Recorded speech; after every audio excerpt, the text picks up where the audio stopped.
ಸ್ನೇಹಿತರೆ, ಎಲ್ಲರಿಗೂ ನಮಸ್ಕಾರ. ಸ್ನೇಹಿತರೆ, ನಾನು ಇವತ್ತು ಈ ವಿಡಿಯೋ ಮಾಡುವ ಉದ್ದೇಶ ಏನಂತಂದರೆ, ನಮ್ಮನ್ನು ಬದಲಾವಣೆ ಮಾಡಬೇಕು ಅವರು ಬದಲಾವಣೆ ಆದರೆ ಯಾವ ರೀತಿ ಪರಿಣಾಮ ಉಂಟಾಗುತ್ತೆ ಅಂತ ನಾನು ಇವತ್ತಿನ ಈ ವಿಡಿಯೋದಲ್ಲಿ ತಿಳಿದುಕೊಡ್ತೀನಿ. ಸ್ನೇಹಿತರೆ ನೋಡಿ, ಒಬ್ಬ ಮಗು ಬೆಳಿಬೇಕಾದ್ರೆ ಆ ಮಗುವಿನ ಮೇಲೆ ತಂದೆ ತಾಯಿ ಆದತ್ತ ಸುತ್ತಮುತ್ತ ಇರುವ ಪರಿಸರ, ಸಮಾಜ, ಊರು, ಶಾಲಾ ಕಾಲೇಜು, ಶಿಕ್ಷಕರು ಈ ರೀತಿ ನಾನಾ ರೀತಿಯ ಒಬ್ಬ ಮಗುವಿನ ಮೇಲೆ ಪರಿಣಾಮ ಬೀಳುತ್ತದೆ. ಆದರೆ ನಮ್ಮನ್ನು ಪರಿವರ್ತನೆ ಮಾಡಬೇಕಾದವರು ಅವರು ಕೆಟ್ಟ ದಾರಿಯನ್ನು ನಡೆದಾಗ ಸಮಾಜ ಯಾವ ರೀತಿ ಬದಲಾಗುತ್ತೆ ಅಂತ ನನ್ನ ಒಂದು ವೈಯಕ್ತಿಕ ಅಭಿಪ್ರಾಯವಿತ್ತು.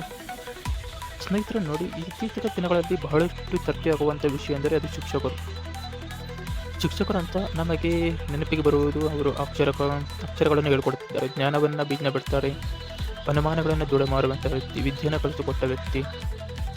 ಈ ರೀತಿ ಬಹಳಷ್ಟು ನಾನಾ ರೀತಿ ಅವರಿಗೆ ಇಂದಿನ ಕಾಲದಿಂದಲೂ ಬಹಳಷ್ಟು ರೀತಿಯ ಗೌರವಗಳನ್ನು ಕೊಡ್ತಿದ್ರು. ಆದರೆ ಇತ್ತೀಚಿನ ದಿನಗಳಲ್ಲಿ ಆ ಶಿಕ್ಷಕರು ಬದಲಾವಣೆ ಆಗ್ತಿದ್ದಾರೆ. ಬಟ್ ಯಾವುದಕ್ಕಂತೂ ನನಗೂ ಗೊತ್ತಿಲ್ಲ. ನೋಡಿ, ಗುರುವಿನಿಂದ ವಿದ್ಯಾರ್ಥಿಗಳು, ಶಿಕ್ಷಕರು ಕಲಿತು ಜಗತ್ತಿಗೆ ಮಾದರಿಯಾಗಿದ್ದಾರೆ.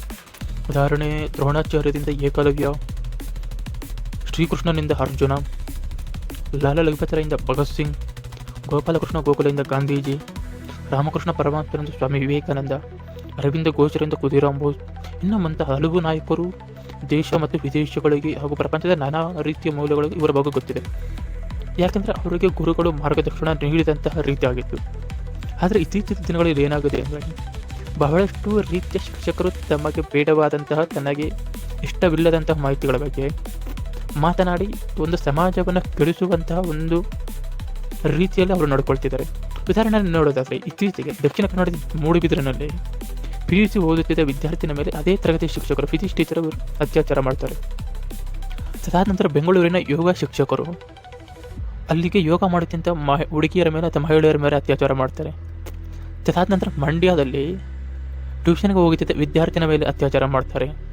ಅದಾದ ನಂತರ ಚಿಕ್ಕಬಳ್ಳಾಪುರದಲ್ಲಿ ಕಾಂಪಿಟೇಟಿವ್ ಫೀಲ್ಡ್ಗೆ ಪ್ರಿಪೇರ್ ಮಾಡಿಸ್ಕೊಡ್ತೀನಿ ಅಂತೇಳಿ ಮನೆಗೆ ಕರ್ಕೊಂಡು ಹೋಗಿ ಅತ್ಯಾಚಾರ ಮಾಡ್ತಾರೆ.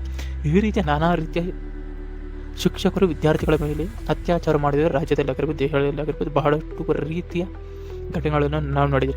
ಆದರೆ ನನಗಂತೂ ಗೊತ್ತಾಗ್ತಿಲ್ಲ, ಯಾಕೆ ಈ ರೀತಿ ಶಿಕ್ಷಕರು ಬದಲಾವಣೆ ಆಗ್ತಿದ್ದಾರೆ.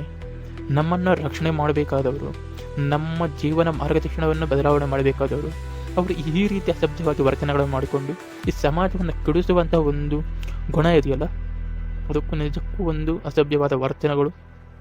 ಇದು ನನಗೆ ಒಂದು ಬಹಳಷ್ಟು ದಿನಗಳ ಡೌಟ್ ಇತ್ತು, ಯಾಕೆ ಈ ರೀತಿ ಶಿಕ್ಷಕರ ಬದಲಾವಣೆ ಆಗ್ತಾರಂತ. ಇದಕ್ಕೆ ಸಂಬಂಧಪಟ್ಟಂಥ ನಿಮ್ಮ ಹತ್ರ ಯಾವುದಾದ್ರೂ ಅಭಿಪ್ರಾಯಗಳಿದೆ, ದಯವಿಟ್ಟು ಕೆಳಗಿನ ಕಾಮೆಂಟ್ ಬಾಕ್ಸಿನಲ್ಲಿ ತಿಳಿಸಿ ಅಂತ ಹೇಳ್ತಾ ನನ್ನ ಈ ಎರಡನೇ ಮಾತನ್ನು ಮುಗಿಸ್ತಿದ್ದೀನಿ. ಜೈ ಹಿಂದ್, ಜೈ ಕರ್ನಾಟಕ ಮಾತೆ.